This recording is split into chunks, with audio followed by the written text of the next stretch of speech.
много что изменилось. Но я считаю, что народ показал власти, кто на самом деле является источником. Давайте вместе, друзья! Перемен требуют наши сердца.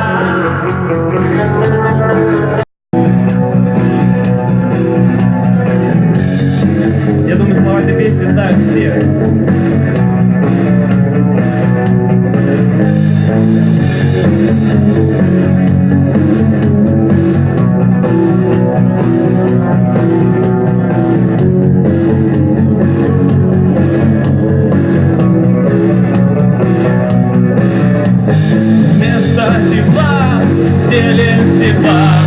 Вместо тепла зелень стекла, вместо огня дым.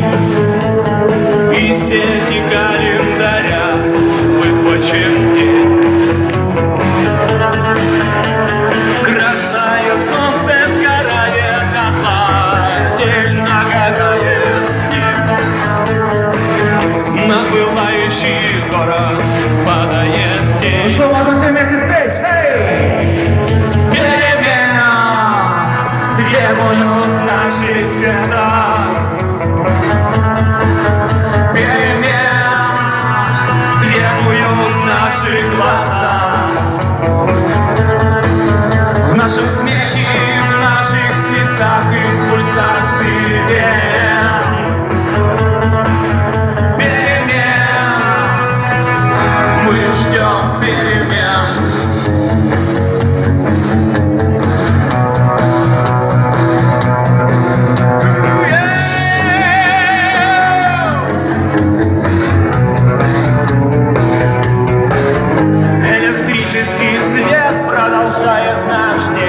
Коробка спичек пуста, но на кухне синим цветом горит газ. Сигареты в руках, чай на столе. Эта схема проста, и больше нет ничего. Все находится в нас. Давайте вместе, друзья! Требуют наши сердца. Перемен требуют наши глаза. Ваши глаза. В наших сердцах и наших слезах и пульсации вен. Перемен мы ждем перемен.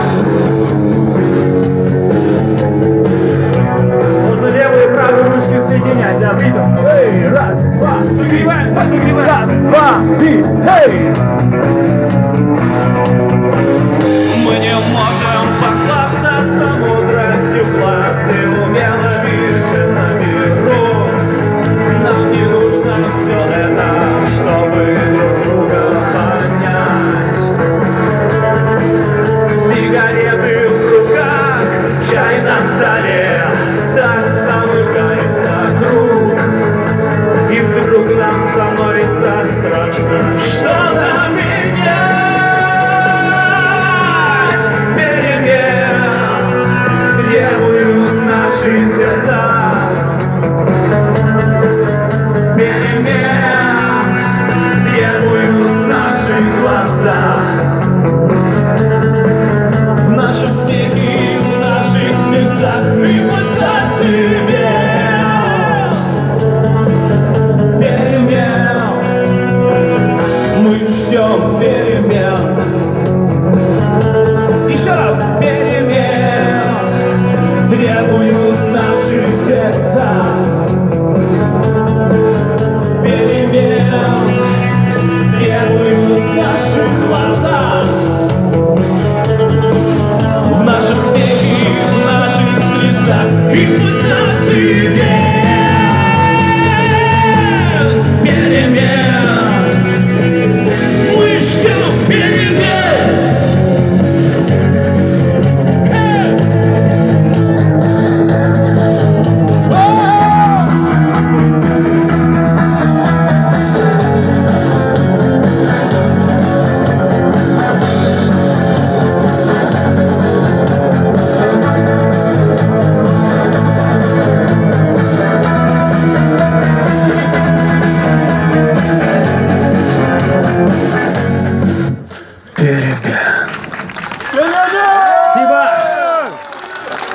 Про Серегу Ананина упомните, лидер группы Молодцы. «Аттракцион» Воронова. 21 числа ушел из жизни. Аттракцион Воронов. Еще раз, громче скажите. Сергей Ананин, лидер группы «Аттракцион» Воронова, ушел Да, из дорогие жизни. друзья, вот 21 буквально числа. недавно нас покинул легендарный певец, да, аттракциона Воронова. Поэтому давайте, Ананина, вы, наверное, помните, аттракцион Воронова, сколько раз Бурятик к нам приезжал, это наши земляки. Да, пойдем. Давайте минуту молчания в честь светлой памяти этого прекрасного человека.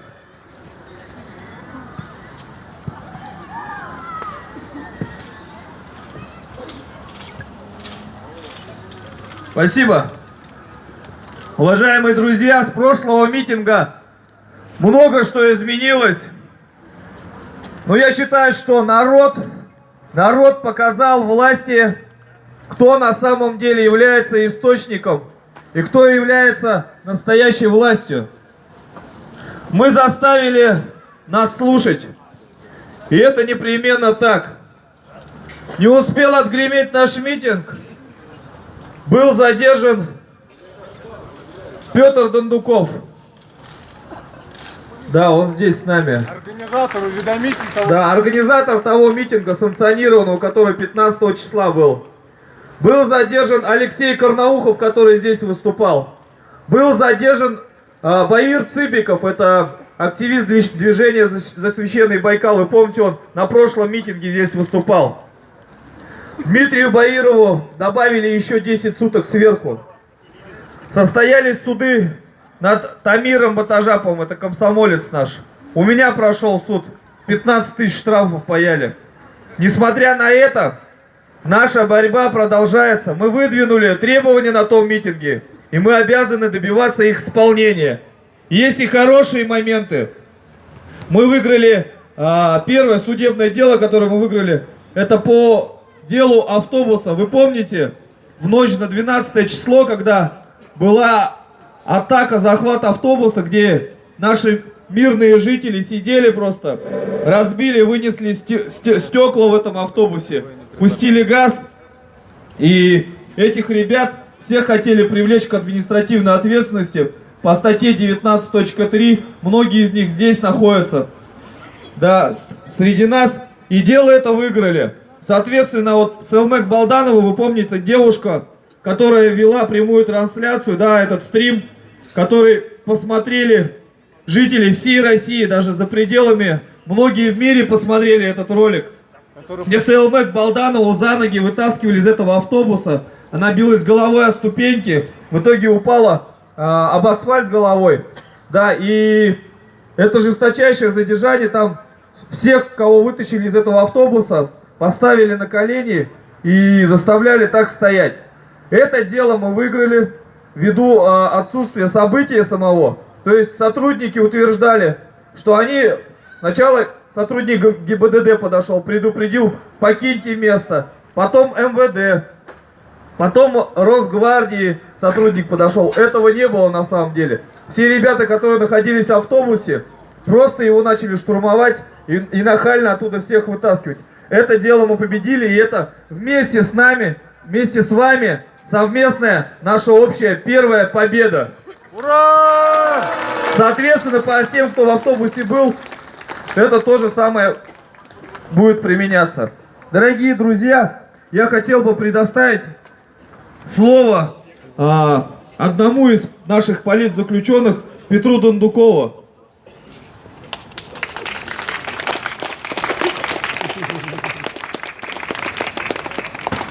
Петр, давай! Всем здравствуйте.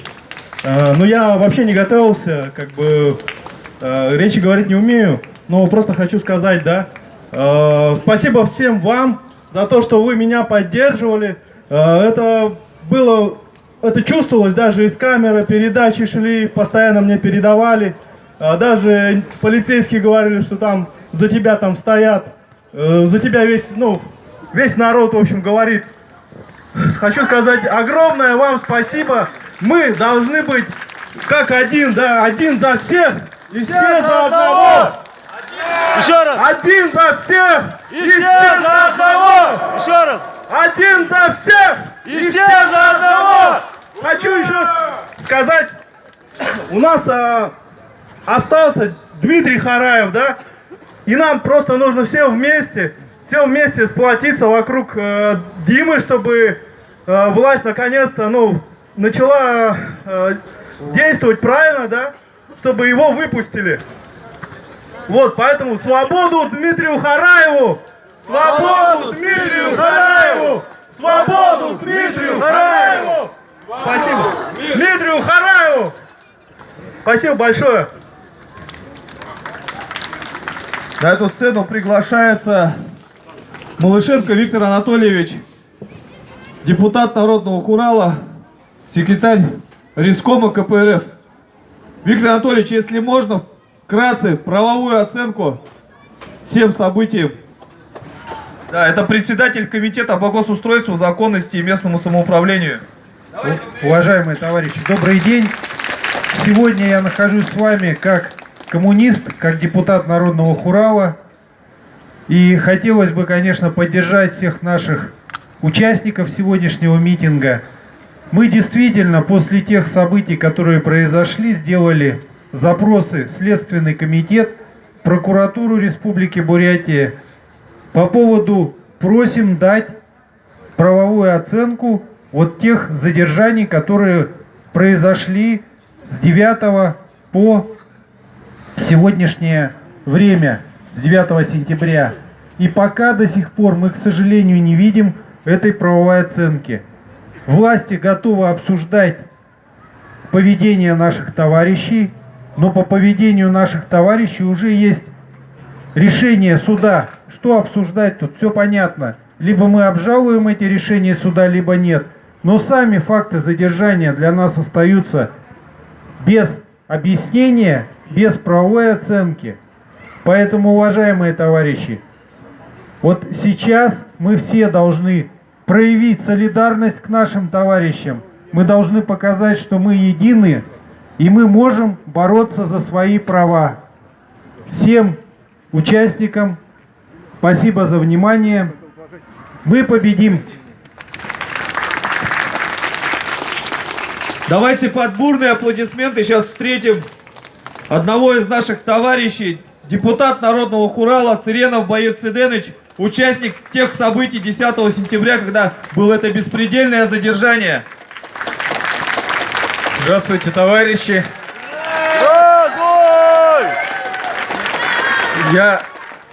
Молодец, Баир! Спасибо большое за поддержку. Но я бы хотел сказать, что самое главное... Спасибо. Ну, давайте не будем создавать друг другу культы сами, да? На самом деле молодцы мы все. Потому что Дима Баиров, да, Дмитрий Баиров, что я, что Петр, и каждый из нас отдельно взятый, не зря говорят, один в поле не воин. Мы бы по одному ничего, сотрясали бы воздух сколько угодно, ничего бы не менялось. Молодцы мы все. Все, кто реагирует на это беззаконие, несправедливость. Те, кто не поддается пропаганде, вот там стоит с наглым лицом Беликто Дугаров, о котором я говорил, вот он, да, держит камеру. Позор тебе, Беликто Дугаров! Позор, дайте покажем его. Только, пожалуйста, не трогайте его, пожалуйста. Пускай стоит с позорным видом. Это он провокатор, который начал националистические темы поднимать. Он утверждал, что якобы Дмитрий Баиров призывал к насильственным действиям по отношению к представителям русских, да, откровенно скажем. Он утверждал, что якобы Дмитрий Баиров это делал. Мы обязательно подадим на это. Наши юристы работают. На него должно быть возбуждено уголовное дело. Это страшные вещи. Это страшное разжигание межнациональной розни. Таких героев народ должен знать в лицо. Позор тебе, Беликто Дугаров, за всю грязь, которую ты делаешь. Позор! Ты прихвостен тех людей, которые разобщают нас. Ты не трогайте его, пожалуйста, не трогайте только. Не надо его трогать. Пожалуйста, не поддавайтесь на вот эти вещи. Мы просто должны его знать в лицо и знать, кто он есть такой. Вы посмотрите, сколько нас здесь разных людей, разных национальностей. Насколько мы дружны и едины в желании жить в доброй, прекрасной республике и стране. Вы со мной согласны? Да! Мы все здесь настоящий свободный народ, дружественный, интернациональный, который любит друг друга, любит все народы мира, который желает мира и добра всем людям на земле, которые не хотят, чтобы нами правили те, кто нас обворовывают, те, кто нас натравливают друг на друга по разным признакам, те, кто нас делят, разобщает и хочет нас задавить. Вот почему мы здесь собрались. И они нас не запугают, они пытаются возбуждать на нас административные, уголовные дела. Вы посмотрите, вот на днях, да, перед этим митингом, я уверен, что это была спланированная акция, когда в 115-м квартале вдруг на стройке начинается учение Росгвардии. Типа там никто их не видит. Но это же демонстрация силы. Они нам намекают, что вот такие провокаторы будут устраивать провокации, как это же Беликтор Дугаров и много их подобных. А мы с вами должны, по их мнению, поддаться на их провокации, чтобы нас разгоняли дубинками. Такого не будет. Мы все честные, добропорядочные, добрые люди, граждане своей страны и республики. Уважаемые друзья, я еще особенно хотел бы отметить такие моменты. Наша с вами сила в том, что мы говорим все как есть. И вот наверняка сейчас будут смаковать то, что здесь людей на этот митинг собралось меньше, чем на первый митинг, да? Будут говорить, что мы сдулись, протест спал, якобы мы там не достигли своих целей и так далее. Не верьте этому. Никогда никакая большая борьба не заканчивается одной отдельно взятой битвой. Чтобы в 45-м году над Рейхстагом развивалось знамя победы, да, чтобы наши дедушки, бабушки победили в той Великой войне, надо было пролить кровь за оборону Москвы, надо было отстоять каждую маленькую деревушку, надо было воевать в Сталинграде, Курске. И потом, через 4 года, с огромными силами мы смогли одержать победу. И тут то же самое. Мы сегодня с вами отстояли, может быть, свою Москву. Может быть, мы с вами отстояли маленькую крошечную деревушку на карте нашей Родины. Но это и есть наш огромный шаг к нашей большой победе. Это и есть то реальное дело, которое мы с вами сделали, которое мы с вами всегда должны делать. Каждый день, встречая несправедливость, мы должны не соглашаться с этой несправедливостью. Каждый день мы должны прикладывать все свои усилия, чтобы хоть маленькая, но правда торжествовала. И только так мы с вами победим. Мы с вами победили в эти дни. То, что мы отстояли наших земляков, то, что мы вышли и сказали свое мнение, то, что власть содрогнулась, и от своего страха и трусливости она спряталась за дубинками и щитами Росгвардии и полиции. Это и есть наша победа. Уважаемые друзья, мы с вами обязательно победим. Победа будет за нами, враг будет разбит. Ура! Ура! Уважаемые товарищи, действительно, победа будет за нами. Давайте. Победа будет за нами! Победа будет за нами! Победа будет за нами! Ура! Ура! Дорогие друзья, ну вы в прошлый раз, многие из вас, я думаю, даже, наверное, все были на этом митинге, стояли здесь, но, к сожалению, вы видели, как продажные СМИ преподнесли всю информацию, что здесь происходило. Они говорят, что у нас было здесь 350 человек. Они говорят, что собрались какие-то люди непонятные, не смогли сформулировать конкретно вопросы, не смогли их задать, не смогли выслушать главу и так далее. Вы все видели, здесь были конкретно заданы. Эти вопросы были сформулированы еще за 3-5 дней до этого митинга. Когда он шел сюда, он знал, на что надо отвечать. Какие вопросы здесь озвучиваются? Их повторили, конкретно спросили. Алексей Самбуевич, вот за этот беспредел на площади Советов кто ответит? Что он сказал? Вы же представители законодательной власти, вы знаете, что бывает с людьми, которые призывают к несанкционированному митингу. По сути дела, сами виноваты. Но Алексей Самбуевич, там же люди с топорами средь бела дня махали на улице, машины раздалбливали. Подумаешь, никто же не пострадал. Алексей Самбуевич, смотрите видео. нарушение во время избирательной кампании мэра. Их очень много было. Но обращайтесь в правоохранительные органы. Так обращались.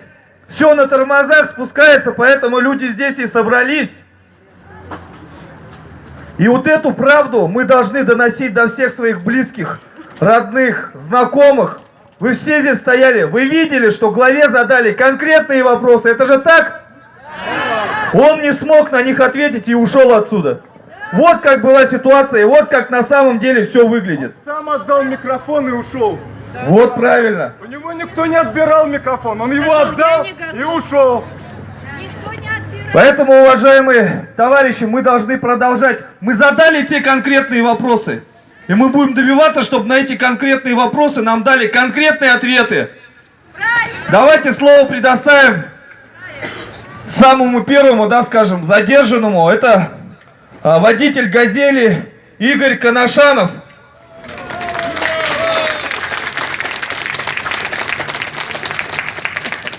Здравствуйте, Бурятия! Здравствуй! Не ожидал я тут, что мы так надолго здесь у вас задержимся. Хотели пройти как-то потихонечку, мирным путем, мимо, но, видимо, не судьба.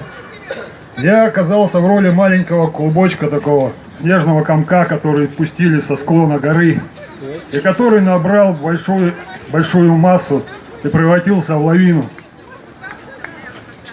Спасибо вам всем за поддержку. Теперь Дима Баиров, мне брат. И все многие участники, кто меня поддерживал на митинге, также являются мне родными. Спасибо вам большое. И вам спасибо.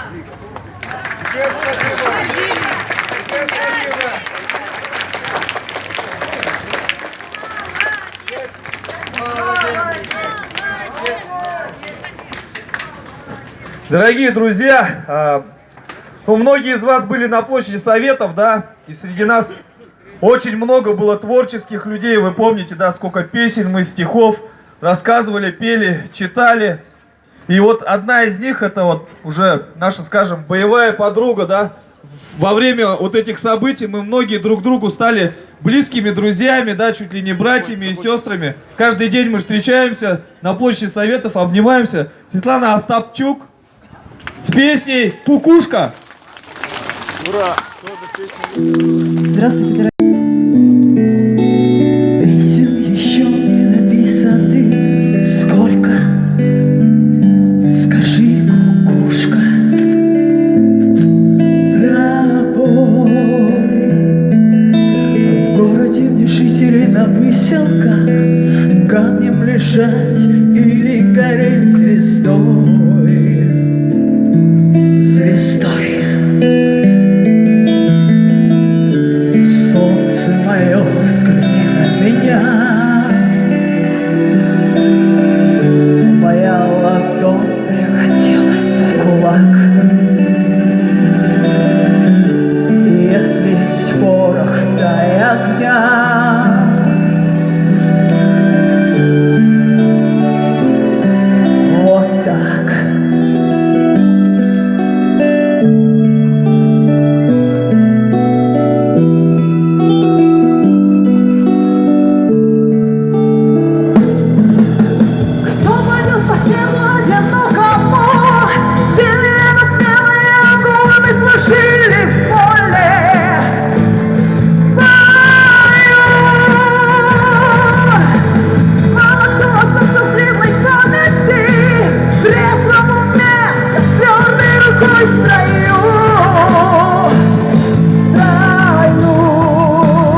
Друзья, сейчас мы предоставляем слово активисту движения «Священный Байкал» Баиру Цыбикову.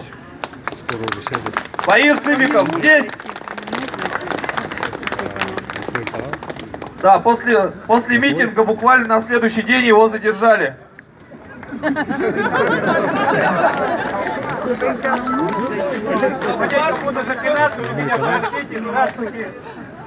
Наверное, неравнодушные люди. Не слышно? Меня очень просили к вам обращаться, свободные люди. Это все, наверное, взаимно. Вот я говорю неравнодушный, маленько от души я что-то здесь скажу. Я прежде всего хочу, в прошлый раз, на прошлом митинге у меня, не получилось, это было все в конце, бессвязная речь и так далее, и так далее. Но хочу я сейчас очень кратко, что хотел выразить тогда.